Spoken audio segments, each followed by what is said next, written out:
છે જે આપણી કુટેવો, જે ટેવથી આપણું કે સમાજનું અહિત થાય તેને કુટેવ કહે છે.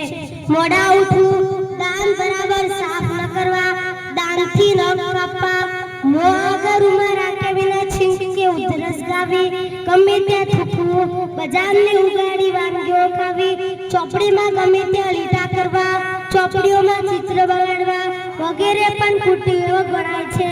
કોઈની વસ્તુ તેને પૂછ્યા વિના લઈ લેવી, કોઈના ઘરમાં પૂછ્યા વિના ઘૂસી જવું, મોટેથી વાંચવું, મોટા વાતો કરતા હોય ત્યારે વચ્ચે બોલવું વગેરે પણ કુટેવો છે. આવી કુટેવોથી આપણું આરોગ્ય અને જીવન વ્યવહાર બગડે છે.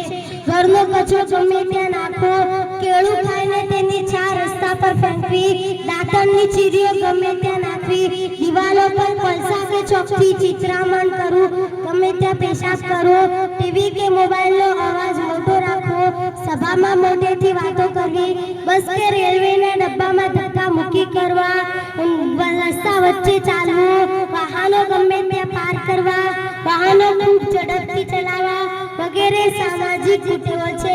આવી કુટેવોથી આપણને અને સમાજને ઘણું નુકસાન થાય છે.